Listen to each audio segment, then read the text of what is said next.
And hallelujah,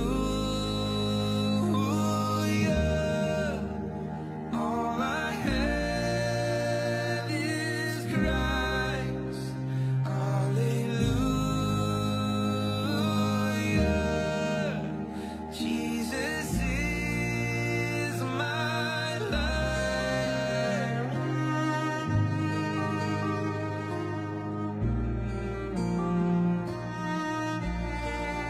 But as I ran, my help found grace, indifferent to the cause.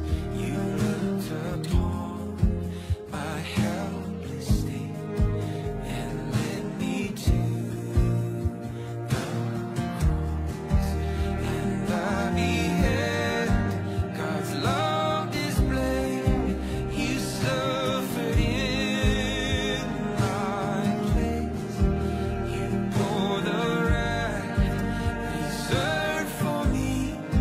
Now all I know is praise. Hallelujah. All I have is Christ. Hallelujah. Jesus is my life.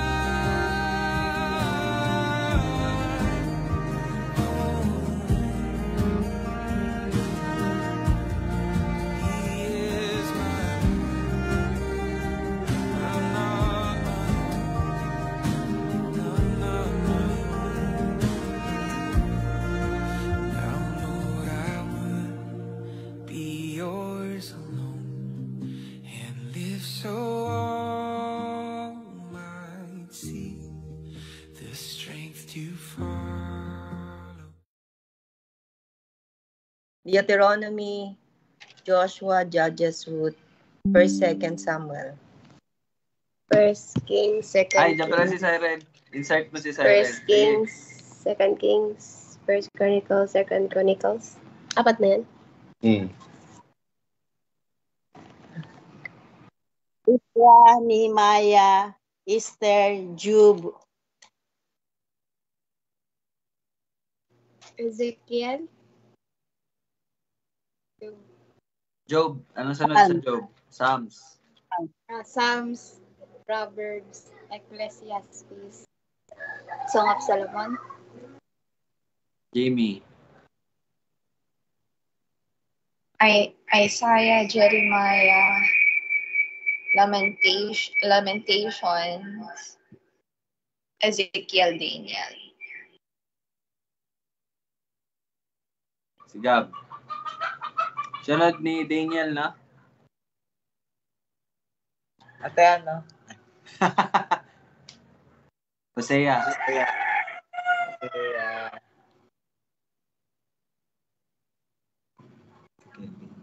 Hosea, di ba? Tama ba? Hosea. Hosea, lalaki. Letter J sunod. J, Jeremiah. Hindi. Ay. Joel. Ayan, Hosea, Joel, Amos. Amos. Si Amos. Si Obedience. Obadiah, tsaka sa ano? Yan, okay na, Obadiah. Tapos ako na, no? Obadiah, Jonah, Micah, Nahum, Habakuk. Balik kay Daddy.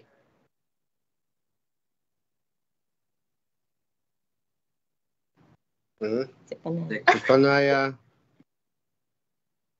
Haggai, Zechariah, Malachi. Matthew, Mark, Luke, John. Opa, ano ka? Matthew, Mark, John. John, Romans. Acts, Romans, 1st Corinthians, 2nd Corinthians. Galatians, Ephesians, Philippians, Colossians.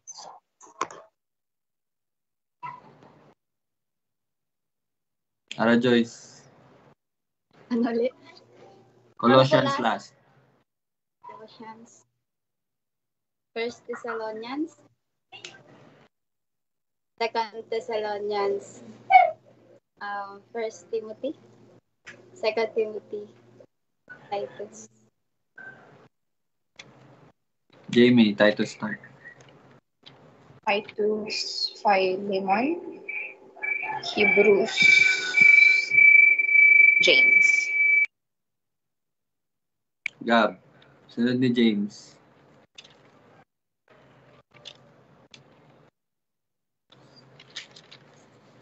First Peter, Second Peter, First Timothy, Second Timothy, First John. ay First John, Second John, Third John, tas Jude, Sige, tapusin mo na. Jude, Revelation. Okay. Yun yung 66 books, no? Okay, next naman, Bible verses na, memory verses natin. Ayan, sige. Ilan ba tayo? 1, 2, 3, 4, 5, 6, 7. Sige, tig-isa. Ako na. Ang mga kasulatan ay kinasihan ng Diyos upang ay kinasihan ng Diyos upang mapakinabangan sa pagtuturo, pagsaway, pagtutuwid, at pagsasanay sa katuwiran upang ang tao ng Diyos ay maging ganap sa sakapang lubos sa lahat ng kanyang mga gawang mabuti. Subalit ang lumalapit sa ilaw, subalit ang gumagana ng katotohanan ay lumalapit sa ilaw upang malinaw na mahayag ng kanyang mga gawain na ayon sa Diyos. John 3:21 yun ba? John 3:16. Sapagkat gaya na lamang ang pag-ibig ng Diyos sa sanlibutan na ibinigay niya ang kanyang tanging anak upang ang sinong may sa kanya sumampalataya ay huwag mapahamak kundi magkaroon ng buhay na walang hanggan. John 1:14. Sa simula ay ang salita, at ang salita ay kasama ng Diyos, at ang salita ay Diyos. At naging tao ang salita, at tumahang kasama namin, at nakita namin ang kanyang kaluwalhatian gaya ng satanging anak ng Ama, na puspos ng biyaya at katotohanan. Romans 8:9. Ngunit kayo'y wala sa laman, kundi nasa Espiritu. Yamang nananatili sa inyo ang Espiritu ng Diyos. Subalit ang sino mang walang Espiritu ni Kristo, siya hindi sa Kanya. 1 Peter 5:8. Pagpakitino kayo, magbantay kayo. Ang dyablo na inyong kaaway ay tulad ng liyong gumagala at umuungal na humahanap ng kanyang malalapa. Romans. Corinthians 12:3. Kaya't nais kong maunawaan ninyo na walang nagsasalita sa pamamagitan ng Espiritu ng Diyos na nagsasabing sumpain si Jesus at walang makakapagsabi na si Jesus ay Panginoon maliban sa pamamagitan ng Espiritu Santo. Tama. 1 Corinthians 12:13. Sapagkat sa pamagitan ng isang espiritu ay binautismuhan tayong lahat tungo sa isang katawan, maging Hudyo o Griego, mga alipin o mga laya, at tayong lahat ay pinainom sa isang espiritu. Next. Sinusunod. Dad, back to you. Si ano pa? Sino? La, ikaw na. Arsian. Na ikaw lagi. Ano na? 1 Corinthians 12:13. Tapos alam mo yun. yan. Na. Hindi. Ano na? Kirel yun. Mga awit. Ba't tayo mahaba? Nandito. Alam mo Ano na lang. Wag si Daddy. Hindi ko meron. Ay, ikaw daw eh. Hindi niya pa memorize. Sige. Sige, ma'am. Nakalimutan ko. Psalms 1, verse 1 to 3. Mapalad ang taong hindi lumalakad sa masama. Sa payo ng masama. Kundi nasa kautusan ng Panginoon ang kanyang Hindi lumalakad. Lumalakad. sorry. Mapalad ang taong hindi lumalakad sa payo ng masama. Hindi lumalakad sa daan.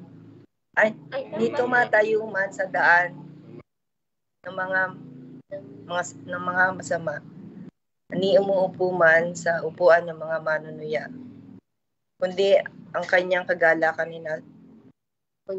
kundi nasa kautusan ng Panginoon ang kanyang kagalakan at nagbubulay-bulay araw at gabi sa kanyang kautusan. Siya ay gaya ng isang punong kahoy na itinanim sa tabi ng agos ng tubig na nagbubunga sa kanyang kapanahunan. Ang kanyang mga dahon na may hindi nalalanta. Sa lahat ng kanyang ginagawa ay nagtatagumpay siya.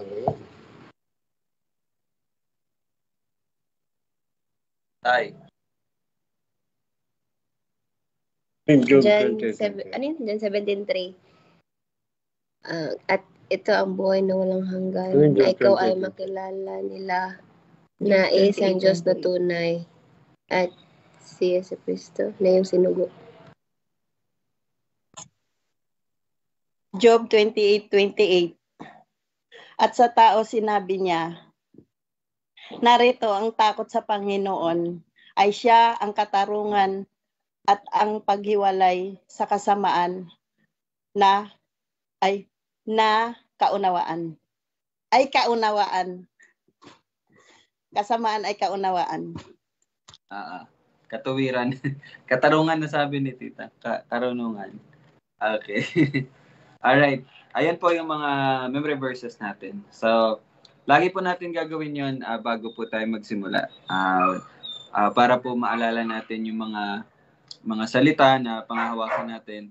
Tapos, ayun, pasok na po tayo bago mag 4:30 para makapag memory verse tayo, no? So, sige, once again, good afternoon sa lahat ng nandito at nakikinig. So, ayun lang, medyo baguhin natin yung ng pag-aaral natin. I mean, i-desire natin na lahat tayo mag-contribute, magsalita, magtanong. So lahat tayo mag-aral. Although, ayun po, no, baka kasi masanay tayo na, sige, 4:30, kinig lang ako, no, okay na yun. Okay lang naman, wala namang problema po doon.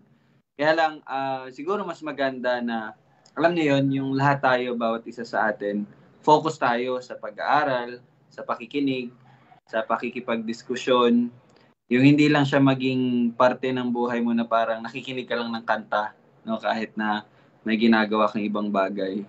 So, yun lang, sana magkaroon tayo ng ganyang dynamic, no, na pagba-Bible study, na lahat tayo nakikinig, lahat tayo talaga focus, tsaka lahat tayo nagtatanong. Alam niyo yun, yung binubuksan natin lahat. Hindi lang yung nakikinig lang tayo. So, magagawa lamang natin yun kapag nagsisimula na tayong mag-aral talaga. So that we can really share or we can makapag-throw talaga tayo ng questions. Yung ganun ba, no?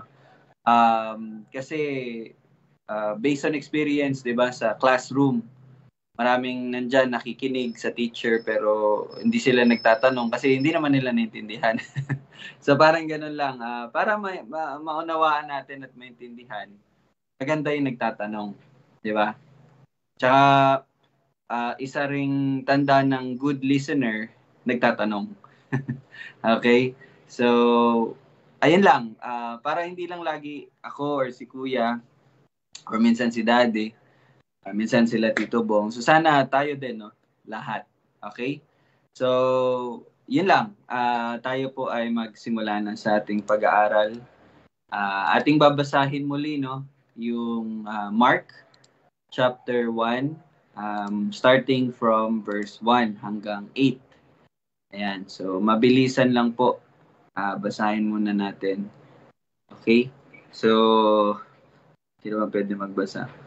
Sai, pwede pakibasa Sai 1 to 8. 1 to... Marcos. Okay, Mark 1. Ang pangangaral ni Juan na tagapagbautismo. Ang pasimula ng Ebanghelyo ni Jesucristo, ang anak ng Diyos, ayon sa nasusulat sa Isaias na propeta. Narito, ipinadala ko ang aking sugo sa iyong unahan, na maghahanda ng iyong daan. Ang tinig na isang sumisigaw sa ilang. Ihanda ninyo ang daan ng Panginoon. Tuwirin ninyo ang kanyang mga landas. Si Juan na tagapagbautismo ay dumating sa ilang at ipinangangaral ang bautismo ng pagsisisi sa ikapagpapatawad ng mga kasalanan.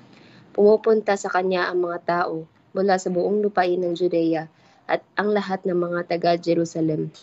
At sila'y binabautismohan niya sa ilog Jordan na nagpapahayag ng kanilang mga kasalanan. Si Juan ay nakadamit ng balahibo ng kamelyo, may sinturong balat sa kanyang baywang at kumakain ng mga balang at pulot-pukyutan.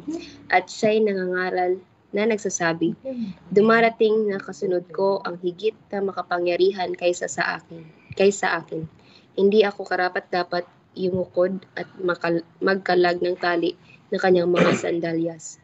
Binautismohan ko kayo sa tubig, ngunit kayo'y babautismohan niya sa Espiritu Santo. Ayun, no?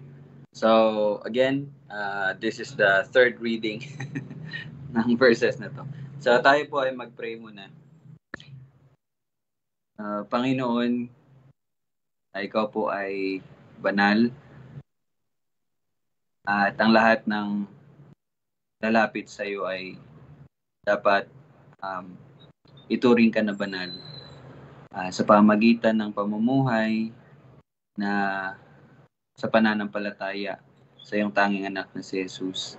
Sa pamagitan niya lamang kami ay nakakapasok sa iyong santuario. O Diyos, kami po ay patuloy na nadadapa at may mga bagay, mga pagkukulang na nagagawa. Salamat Panginoon dahil ikaw ay tapat sa iyong salita na ikaw ang gumagawa ng pagpapabanal sa buhay ng bawat isa. Dahil binigay mo ang iyong banal na espiritu na siya ring magtuturo sa amin. Panginoon, gabayan mo po kami sa iyong pag-ibig, sa iyong habag at iyong awa, na sa pag-aaral ng iyong salita ay ito ang salita mo ay maging tunay sa buhay ng mga iyong niligtas. At ito ay matatanggap, Lord, ng bawat isa na may buhay na nagmumula sa iyo. Salamat, O Diyos. Ito aming panalangin sa pangalan ni Jesus. Amen. Okay, so balik po tayo. Gusto niyo po ba verse 1? Verse 1 ulit? Okay. Anyway, so ayun, kahapon na-highlight po yung Ebanghelyo. Again, sa background po na naibigay kahapon, ito yung binibigay na mensahe ng Panginoon sa pamagitan ng pagsusulat ni Mark, na ito yung tunay na Ebanghelyo. Okay? Ito lang yung nag-iisa tunay na good news na Ebanghelyo ng Diyos. Okay? Kasi marami kasing good news, 'di ba? Yung sabihin mo, mapa, no? Engineer na ako. That's a good news, no?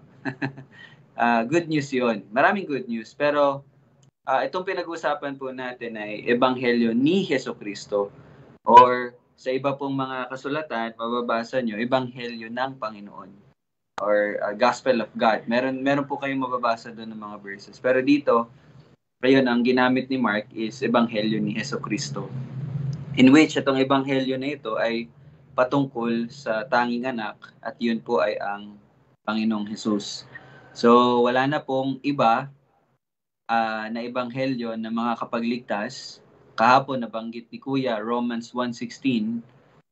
Basahin natin para po. Nakikita niyo ba yung shared screen ko? Nakikita niyo po? Okay. So, Romans 1:16, very powerful verse. Lahat naman, no? So, tingnan niyo po, no? Sapagkat hindi ko ikinahiya ang ebanghelyo. So, ginamit yung salitang ebanghelyo. Sapagkat, bakit? Sapagkat ito ang kapangyarihan ng Diyos para sa kaligtasan ng bawat sumasampalataya. Unay sa Hudyo at gayon din sa Griego. So, yung ebanghelyo po is, yun po yung kapangyarihan ng Panginoon upang para sa kaligtasan ng bawat sumasampalataya ayon sa Romans 1:16. Kaya napakahalaga po na malaman natin at maunawaan natin yung nag-iisa at tunay na ebanghelyo. Okay? At kung matatandaan niyo po, sinabi din ni Pablo sa mga I forgot kung Corinthians or mga Colossians. Pwede niyo po ba i-search yung sinabi ni Pablo na kung meron mang ibang ebanghelyo ang ipahayag namin or kahit ng mga anghel, sila ay sumpain. No? Meron pong verse na ganyan. Englishin nyo na lang, no? Anong verse yun? Colossians or Corinthians? Narinig niyo na po ba yung verse na yun na sinabi po ni Pablo? Anong verse yun, Jamie? Ayon sa, ano? Hindi. Galatians. Galatians? 1:8? 1:8. Galatians 1:8? Try ko muna.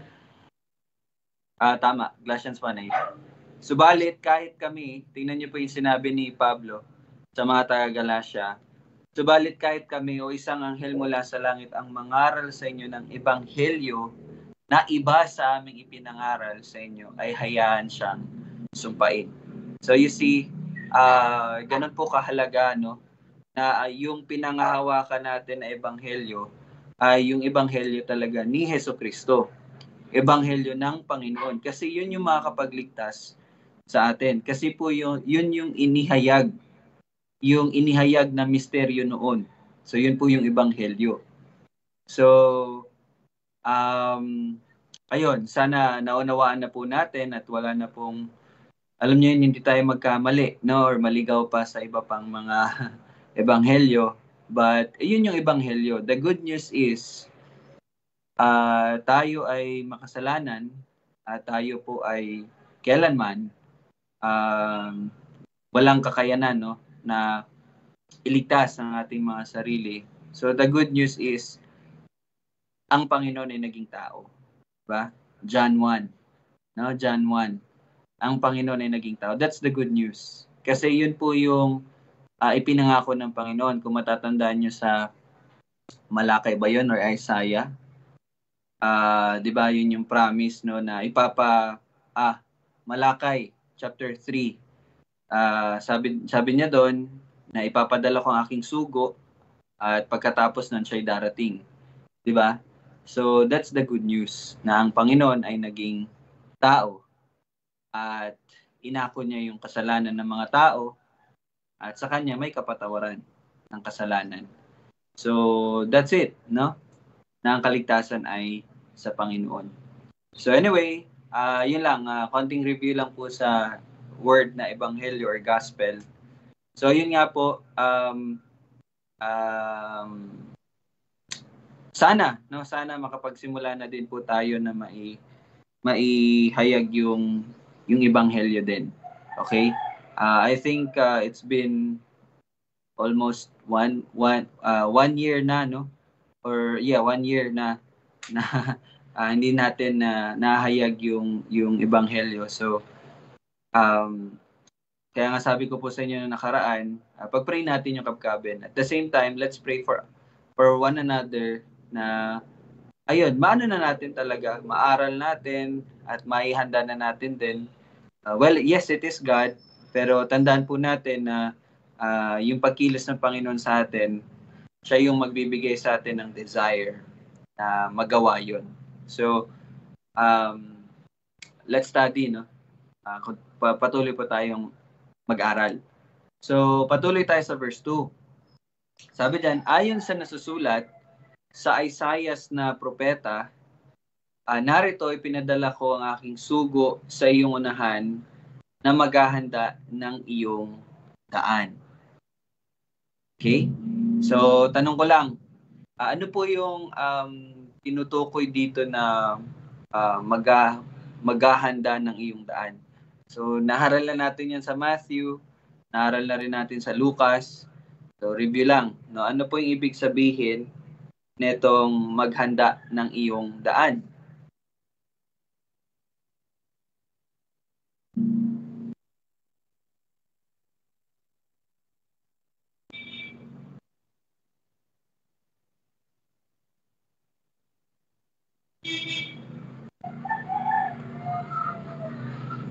Ano po nun? Ano ibig sabihin ng, sige po, Tito Bong. Mensahe ng ito'y paghahanda sa mensahe ng kaligtasan. Okay. So, yung paghahanda po ng daan is yung paghahanda sa mga tao na tatanggap sa mensahe ng kaligtasan. So, well, yes, tama po yun. Yun po yung paghahanda ng mga puso ng mga tao upang matanggap nila yung darating na kaligtasan. Pag sinabi nating darating na kaligtasan, yun po ay yung tao, no? Na siyang nagliligtas sa atin. So, yun po, tama po yun. So, sabi dito sa verse 2, sabi ni Mark, di ba, nag-introduction siya, no? Ebanghelyo ni Jesucristo. And so, sinimulan niya to sa pamagitan ng pag-quote po, no, ng Old Testament writing. So, although sinabi niya po dito na nasusulat sa Isaiah, pero actually po, ito pong salita niya dito na verse 2, itong verse 2, no? Ito po ay mula sa Malakay. Malakay 3:1. So, natatandaan niyo yung Malakay 3. So, ito pong first part na to actually, galing to kay Malakay, naisulat to ni Malakay. So, narito, pero parang inanyo na lang, sinabi niya kay Isaiah, kasi parang ininterpret niya yung sinabi ni Isaiah sa pamagitan nung sinabi ni Malakay. Parang ganun po ang nangyari dito. Okay, kasi baka i-search nyo kasi, no, sabi niya Isaiah, pero tong verse 2, Malakay, galing sa Malakay naman to. Okay? Then, ulitin ko lang po, hindi po nagkamali si Mark dito, no? Ang ginawa niya lang po talaga, interpretative na yung pagsulat niya. Minsan kasi, nagko-quote po yung mga tao or yung mga nagsulat ng New Testament sa Old Testament verses sa pamamaraan na it's either word by word nila yun i-quote or parang paraphrase or interpretative na. Intindihan niyo po? So, ganun po yung nangyari dito kay Mark. Hindi niya ni word by word, pero interpretative na yung style na ginamit niya dito sa verse 2 sa pamagitan ng paggamit ng pagsulat ni Malakay. Okay? So, ganun po ang nangyari. So, narito, ipinadala ko ang aking sugo sa iyong unahan na maghahanda ng iyong daan. So, ano po yung kahalagahan, no, na sinimulan ni Mark na i-quote yung Old Testament prophecy or promise sa pagsusulat niya nitong ebanghelyo? Bakit kaya? No? Kahapon, kung matatandaan nyo, hinighlight ko po yung background ng pagsusulat ni Mark. Atin pong nalaman na itong sulat na to ay para sa mga Jewish believer na naiipit doon sa persecution, and also for the Gentile believers na yun nga, no, under sa Roman Empire. So there are two audiences, the Jewish and the Gentiles. Mga Hudyo at yung mga Hentil. So, okay, tatanungin ko po kayo, ano yung kahalagahan na sinimulan ito sa pamagitan ng pag-quote sa Old Testament? Okay, sa Jewish na mga audience, ano yun? Ano yun para sa kanila? Na narinig nila na kinote ni Mark yung Old Testament verse or promise. Bakit hindi nagsimula si Mark basta nag-preach niya si Jesus Christ, nagpagaling siya ng marami. Bakit niya sinimulan ito sa promise from the Old Testament?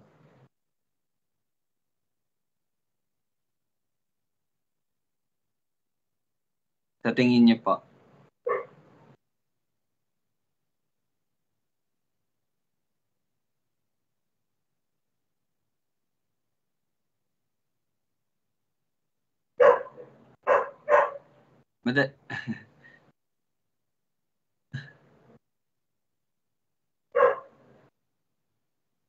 Tsaka, kung makikita nyo po, yung sinabi niya na ang ebanghelyo ni Jesucristo, ang simula, di ba? Tingnan nyo yung verse 1. Ang pasimula ng ebanghelyo. So, ibig sabihin, yung verse 2, pagpapakita na doon nagsimula. Doon yun yung tinatawag na formal na pagsisimula ng ebanghelyo. Parang doon nagsimula. No? Bakit kaya? And then, sinabi niya sa verse 2, yun yung keynote niya. Diba? Diba kasi kung anin niyo po sa construction ng pagkakasulat, ang pasimula ng ebanghelyo ni Jesucristo ang anak ng Diyos. Para kasi pag nagpe-present kayo, ganito yan, no? Ang pasimula ng ebanghelyo ni Jesucristo ang anak ng Diyos. Wow! Tapos magsisimula na. Yun yung simula. Naiintindihan nyo? So, di ba? So, dito siya nagsimula sa promise. So, ano yung nun? Ano yung dating nun? No? Unang-una sa mga Jewish audience.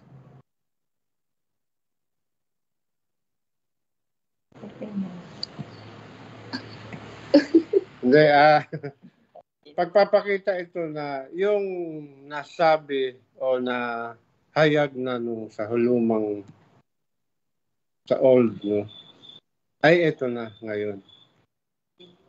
Parang fulfillment yun, na nahayag noon sa Old Testament. So, maganda tayo. Yun. So, yes, actually, yun po yung sagot doon. Kasi, para po sa mga Jewish audience, nararapat lang talaga na simulan mo sa promise sa Old Testament kasi alam nila yon. Tandaan nyo po, hinihintay nila ang Messiah. Okay? And sa paghihintay nila ng Messiah, sigurado naman familiar sila sa Malakay. Kasi yun po yung pinakahuling na isulat. Okay? Yun po yung pinakahuling na isulat. And kung babasahin nyo po yung Malakay, doon po talaga sinabi yung bago dumating, merong sugo. Okay? Kumaga doon talaga inihayag. Actually, mababasa rin siya sa Isaiah. Kaya nga po Isaiah yung kinote niya. So, ibig sabihin, yung sinabi ito ni Mark na nasusulat sa Isaiah, yung mga Jewish na audience, alam nila yung tinutukoy ni Mark. In which, doon siya nagsimula para ipakita na itong si Jesus. Sorry po, may notification. Itong si Jesus, siya yung katuparan nung sinasabi doon sa Old Testament. Hindi lang ito sumulpot, but ito yung dati pang hinihintay. Diba? So kaya nga po, kung maniniwala po tayo sa isang Jesus, siya po dapat ay katuparan nung mga naisulat na sa Old Testament. May nabasa ko kanina habang nag-aaral po ako, most of the Christians daw right now, iniisip nila na yung Judaismo is separate sa Christianity. Kayo po ba, ano po ba yung tingin nyo sa mga Judaismo, yung mga Hudyo? Galit po ba kayo sa kanila? Or meron po ba kayong ano sa kanila? Di ba, pag sinasabing Judaism, di ba, Islam, Buddhism, Judaism, minsan, inisip natin, iba yung Christianity sa Judaism. Well, somehow, yes, somehow true. Pero dapat po nating maintindihan na yung Judaism po, yun po yung, ang Christianity ay fulfillment ng Judaism. Okay? Ang Christianity is fulfillment of Judaism. Bakit ko po sinabi yun? Kasi yung Judaism, sila po yung humahawak, pinanghawakan nila yung Old Testament. Okay? Kaya lang nga, hindi nila naintindihan. Hindi nila naintindihan na si Jesucristo pala yung fulfillment. Kaya lang itong Christianity, sila yung nakakaunawa na si Jesus Christ ang fulfillment nung pinanghahawakan na ngayon ay tinatawag nating Judaismo. Naintindihan niyo po? So tayo po, naintindihan natin, no, na kung ano yung pinanghawakan ng Judaismo, it was already fulfilled in the name of Jesus Christ. Yun po yun. Okay? Kaya ganito, ito yung sinasabi ni Mark. No? Ito yung sinasabi ni Mark na itong si Jesus na ito, yun yung katuparan nung sinasabi ng mga propeta. Okay, tapos na tayo sa Jewish audience. Ano naman ito para sa mga Gentiles? Okay, ano naman ito para sa mga Gentiles? So, bigyan ko po kayo ng hint. Verse 2 and 3. No? Basahin niyo yung verse 2 and 3. Tingnan niyo, ipinadala ko ang aking sugo sa iyong unahan na maghahanda ng iyong daan. And then verse 3, ang tinig ng isang sumisigaw sa ilang, ihanda ninyo ang daan ng Panginoon, tuwirin ninyo ang kanyang mga landas. Now, paano naman makaka-relate yung mga hentil dito sa keynote ni Mark? Diba? And by the way, I think ito lang po yung tanging time ata na nag-quote po si Mark from the Old Testament. Siguro kung nag-quote man siya, madalang lang po. Kasi nga, most of the readers talaga nito mga Gentiles. Kaya hindi siya masyado nag-aano ng Old Testament. Kasi nga, hindi nila yun magigets, no? Pero, since ito yung simula ng Ebanghelyo, dito nagsimula, it's an important part na isali si John the Baptist doon sa simula ng Ebanghelyo. Kaya sinabi niya to, no? Okay, paano naman ito magigets ng mga Gentiles? Paano nila ito iti-take? No? Tandaan niyo po yung salitang Ebanghelyo, meron din po sila niyan. Meron din po silang pinangahawakan na good news. Meron din po silang hinihintay na Savior. At yun nga po, sa pagkakaunawa nila, yun po si Augustus Caesar. Actually, ang tawag po kay Augustus Caesar is Lord. No? Ganun na po talagang tingin nila kay Augustus Caesar na siya yung Panginoon.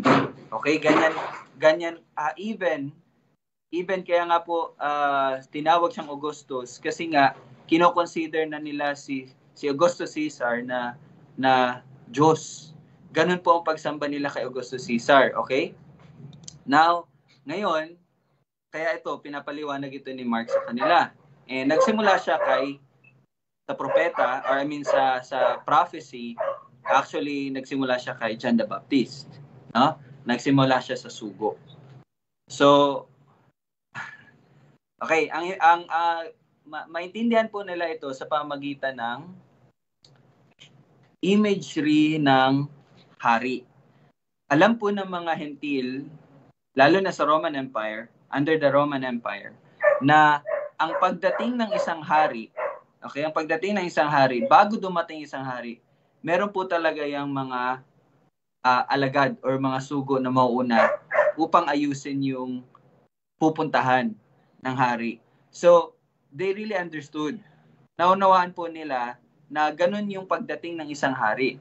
Hindi pwede na susulpot lang isang hari. Hello? hindi po ganun. But, bago dumating isang hari, meron siyang sugo. Merong mauuna sa kanya. Merong herald talaga. So, actually, ito pong sinasabi ni Mark dito, maunawaan nito ng mga hentil. Kahit hindi nila alam yung propesiya sa Isaiah, maunawaan nila na, okay, tulad ng hari, no, meron palang nauna, merong sinugo muna. And isa din po sa mga sinabi na kung mapapansin nyo po dito sa verse 2, binanggit ni Mark yung pangalan ni Isaiah. Hindi niya lang sinabi na ayon sa nasusulat sa mga propeta. Kasi daw, during the time daw pala na ito, yung writings pala ni Isaiah is popular. I mean, ano siya, kumbaga, parang laganap din siya kahit po sa mga hentil. Kumbaga, kahit hindi sila kasali sa Judaismo, alam nila at naririnig nila yung Isaiah. Parang ganun po kasi ang situation sa time na ito. Kaya si Mark, na sumusulat para sa mga hentil, pinangalanan niya. Sinulat niya yung pangalan na Isaiah kasi nga po, alam ni Mark na naririnig na nila at parang familiar sila sa libro ni Isaiah. Okay? So yun din po ang sinasabi, no, ayon sa parang history, no. So napakahalaga na isulat ito ni Mark. Now, verse 3, sabi po diyan, ang tinig ng isang sumisigaw sa ilang, ihanda ninyo ang daan ng Panginoon, tuwirin ninyo ang kanyang mga landas. Natatandaan niyo po ba? Although nasabi na po, no, na kanina, anong ibig sabihin ng maghanda ng inyong daan, synonymous siya sa tuwirin ninyo ang kanyang mga landas. So, ano pong kahulugan nito? Again, paghahanda ng isang tao na yung kanyang puso at isipan na tanggapin yung darating na Mesiya, darating na Kristo. Okay? So, meron po ba kayong madadagdag dito sa verse 3?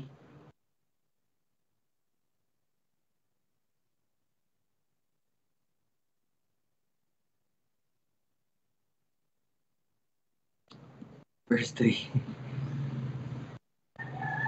Naunawaan nyo na po ba yung ihanda ang daan ng Panginoon? Tuwirin ninyo ang kanyang mga landas.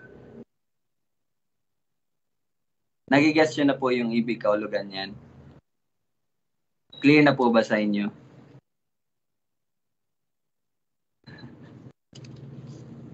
Clear na ba? O ano yung naisip nyo kapag naririnig nyo yung ihanda yung daan?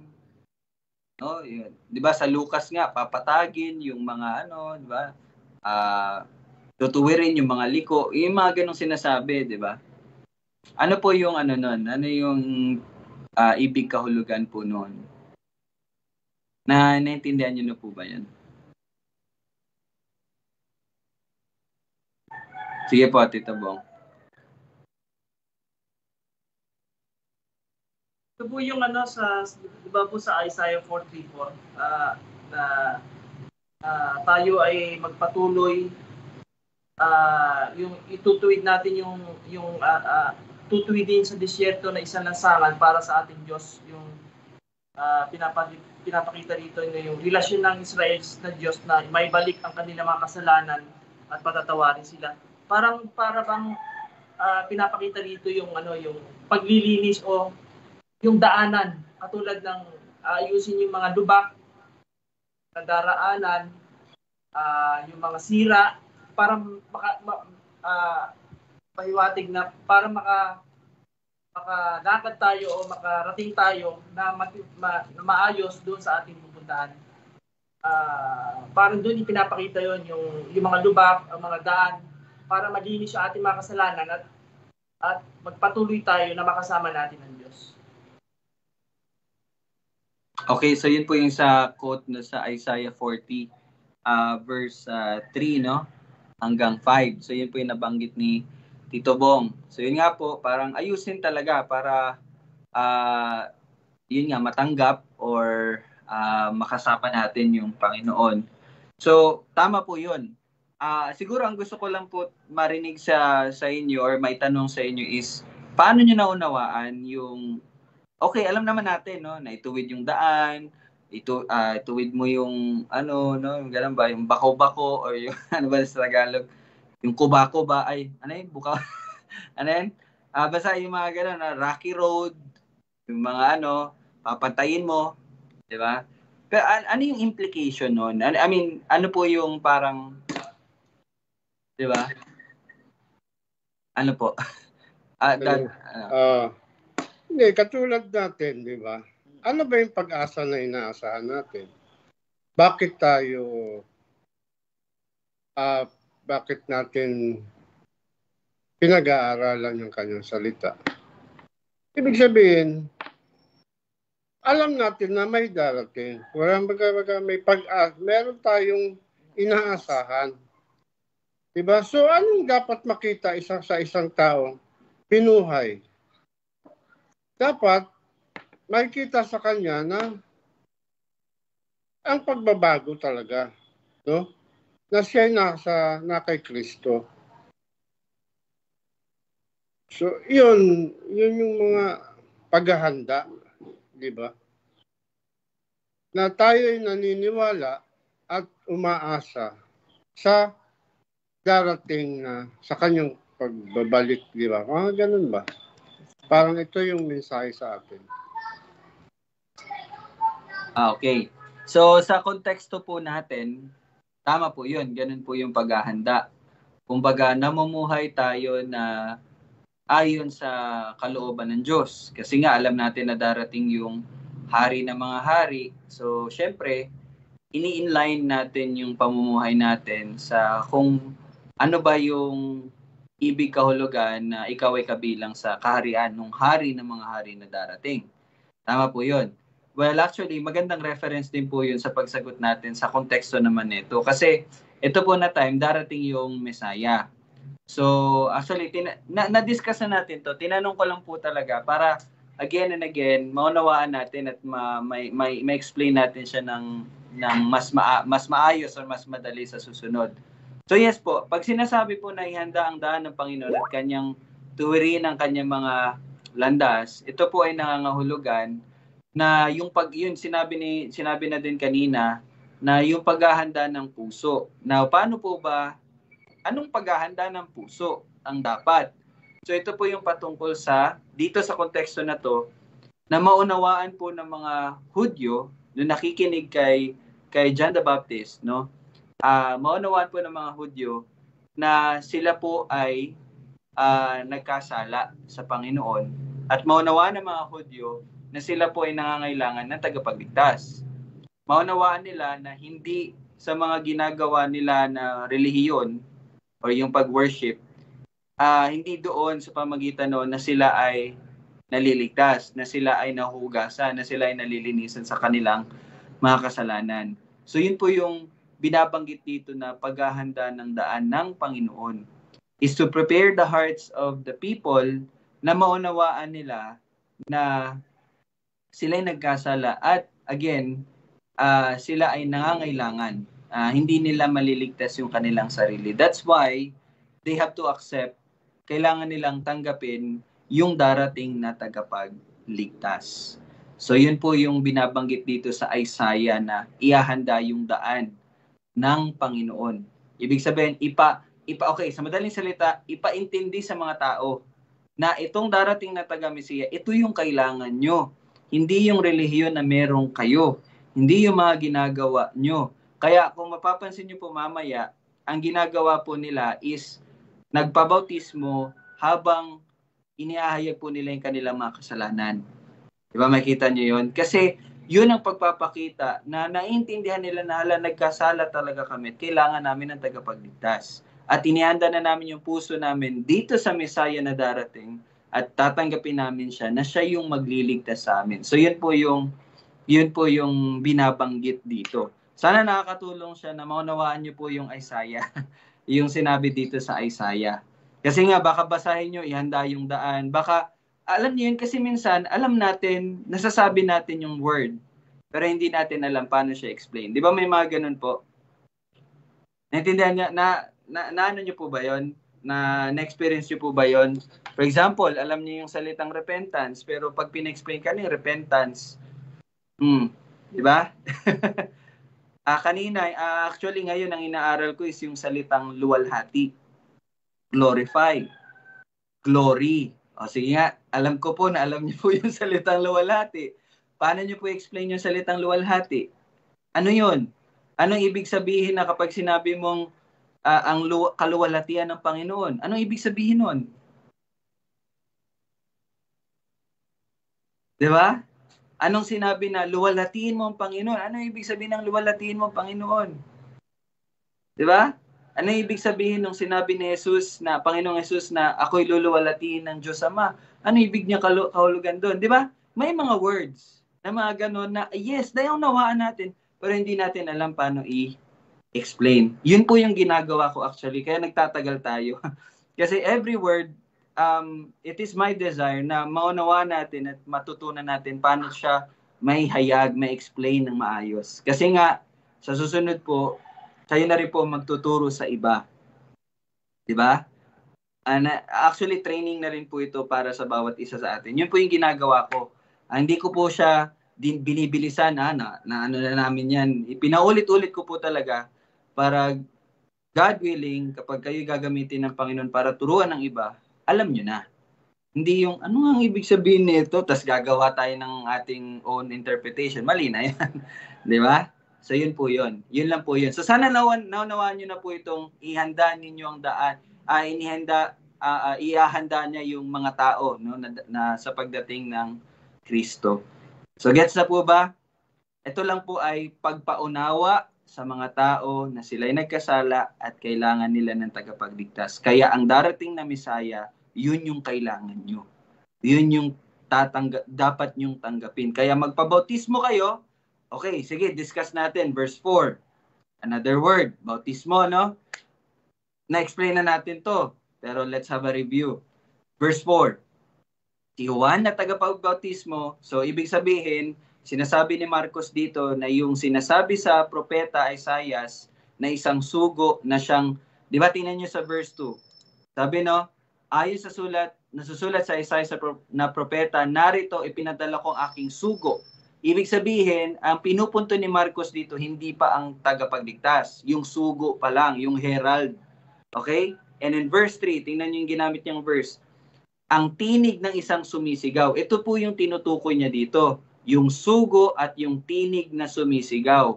At sino yon? Inihayag niya na sa verse 4. Si Juan na tagapagbautismo.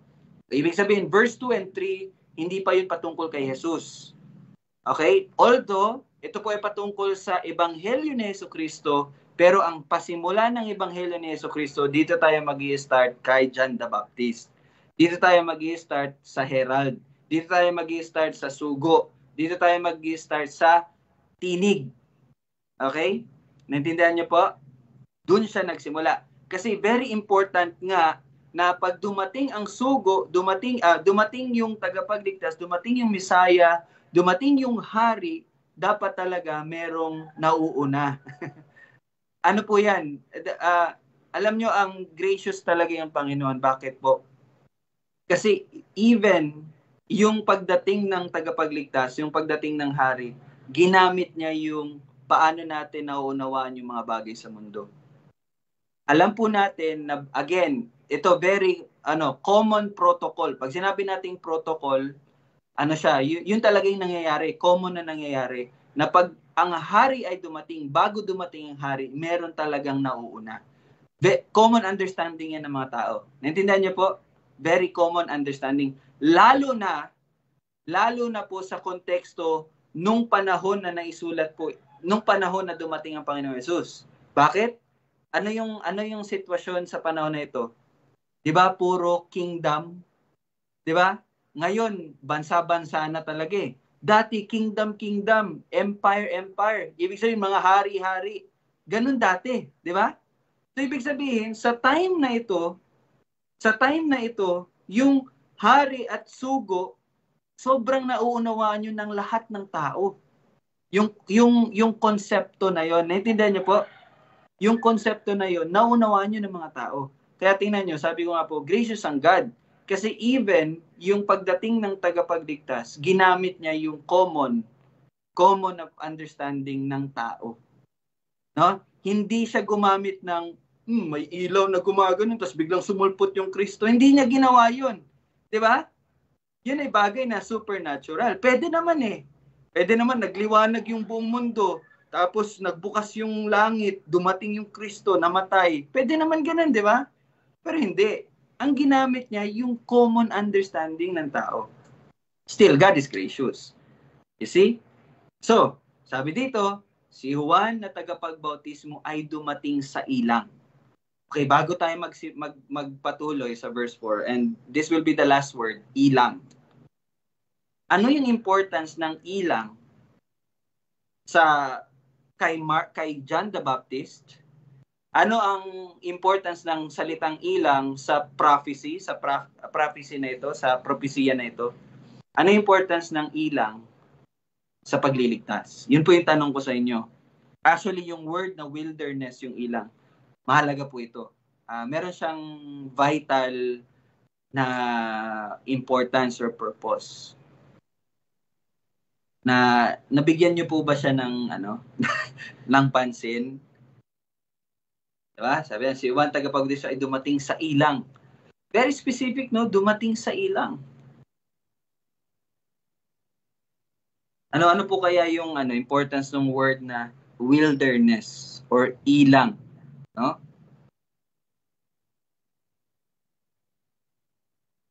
So parang word for word po tayo, no, sa pag-aaral natin. Sige, last na to, then we will end. Ilang. Ilang taon na po kayo, no? Ilang. Bakit kaya ilang? Ito, masasagot nyo to kung bibigyan natin ng parang halaga yung mga nangyari sa Old Testament. Yun. Kaya nga, di ba, mahalaga na mag-Bible reading para makita natin doon. Pero wala pa, nasa Genesis pa lang tayo, no? Magme-make sense yung ilang kapag dumating na po yung mga propeta. So, doon magsisimula kay Samuel, then, yun na, sunod-sunod na yun, no, mga propeta. Doon natin mabibigyan ng importance yung ilang. Lalo na kay Elijah. Ayan, hint ko na po yan sa inyo, di ba? Tinanong nila, ikaw ba si Elijah? No? Ikaw ba yung propeta na pangako? Okay? Yan, that's another promise, no? That's another propesya. Okay? Ano ba importance ng ilang?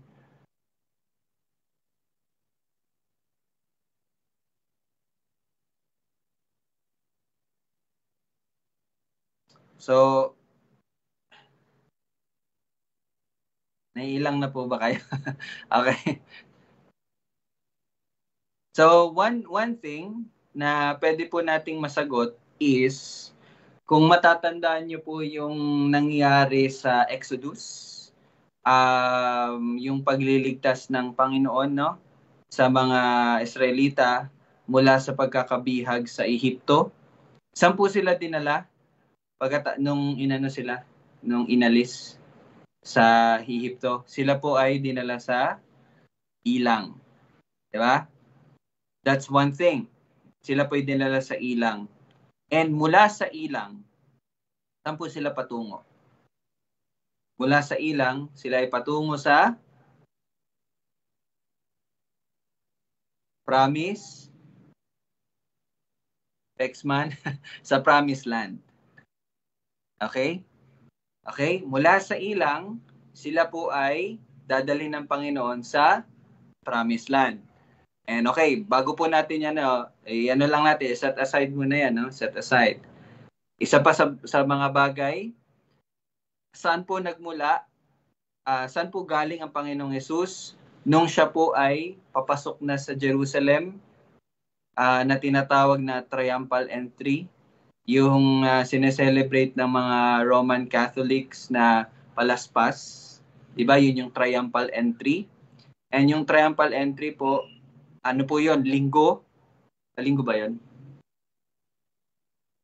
I think linggo kasi 1 week yung Linggo. Tapos, pagkatapos nun, doon na nag-start yung yung 1 week na Passion Week. Doon na pumamatay ang Panginoong Hesus.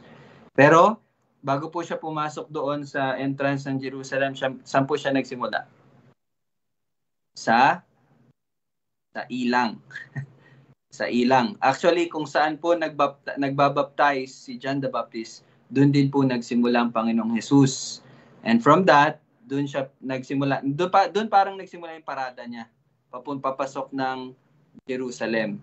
So bakit ko po yun sinasabi? Magme-make sense siya kung babasahin natin yung Malakay 3 verse 2.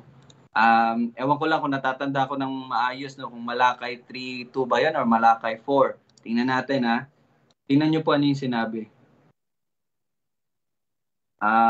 Verse 1 lang pala. Verse 1 lang pala. Tingnan nyo po, ha. Narito, sinusugo ko ang aking sugo upang ihanda ang daan sa unahan ko. Diba?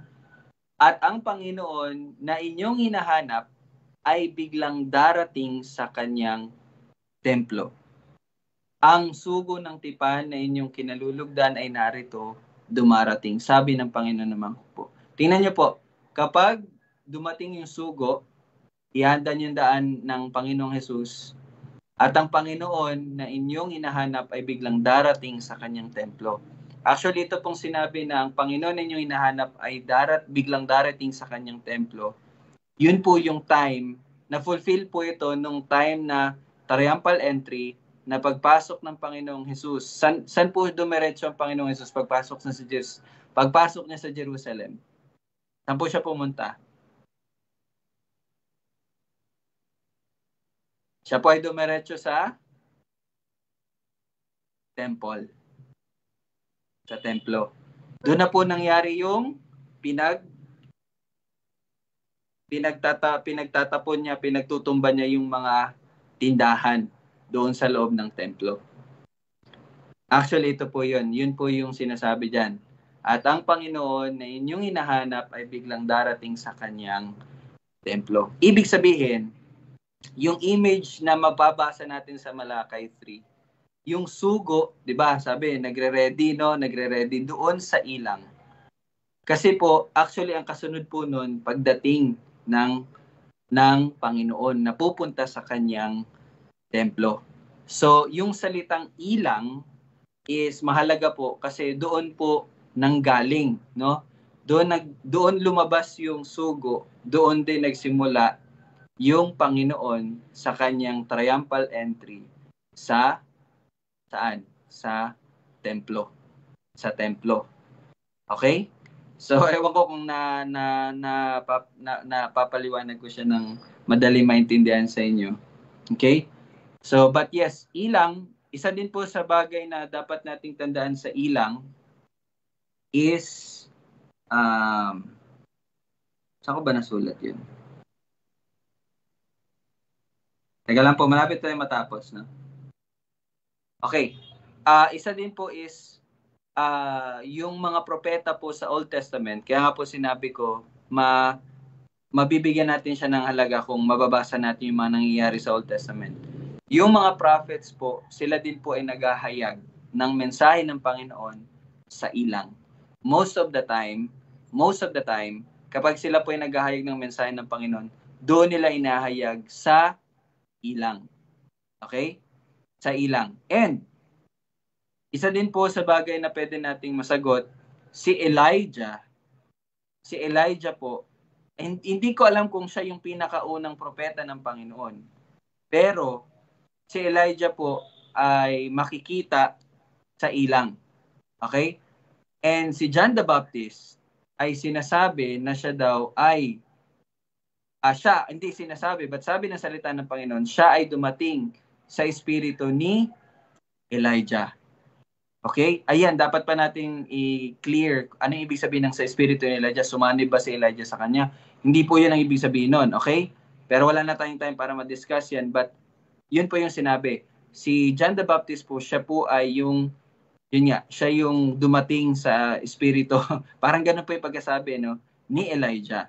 Kaya somehow, dun po pinapakita na even yung pagpamumuhay ni John the Baptist sa ilang, pagpapakita po iyon na ito talaga yung tinutukoy na sugo, no? Na sinasabi na darating sa espiritu ni Elijah.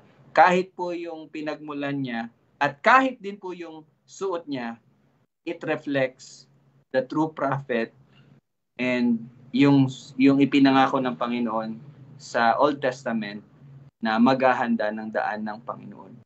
So, kaya ganyan po kahalaga yung salitang ilang, wilderness.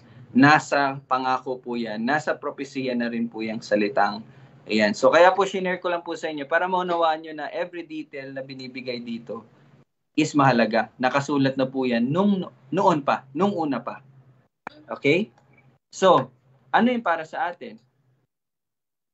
Kasi ngayon, no, puro information yung tatanggap natin. And ano po yun para sa atin? Nang narinig nyo to, nang nalaman nyo po ito, ano yung para sa atin? Diba? So, isa sa mga bagay na pwede po nating pangawakan is again, totoo talaga ang salita ng Panginoon. Diba? And ang salita ng Panginoon, tunay po talaga at tiyak po nangyayari. So, sana makapagpalakas ito sa atin na unang-una, kapag po for example, sa kasalanan, pangawakan po natin yung katotohanan ng salita ng Panginoon. Diba?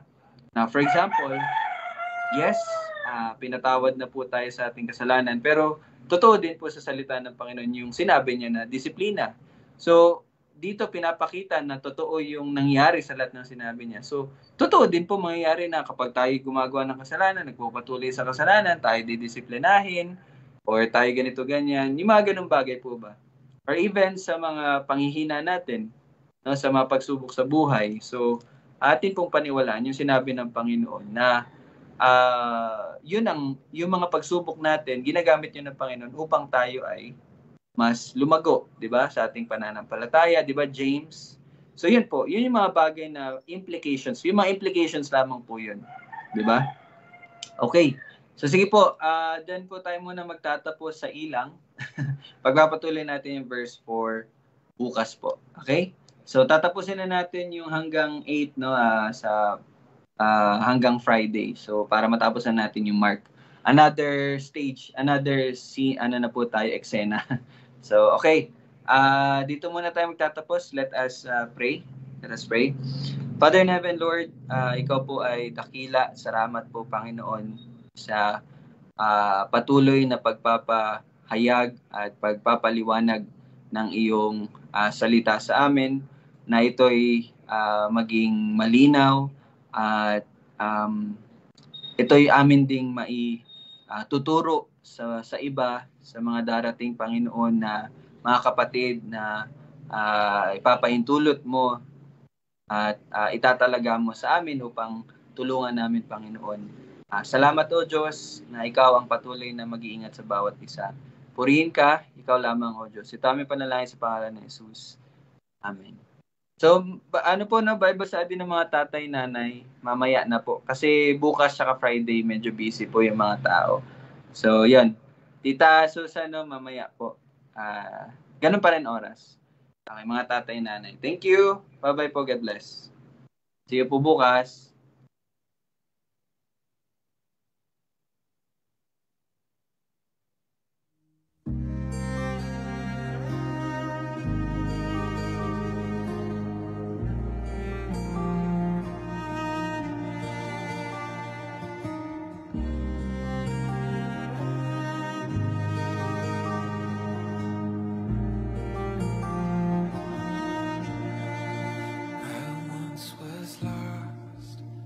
Darkest night, yet thought I knew the way, the sin that promised joy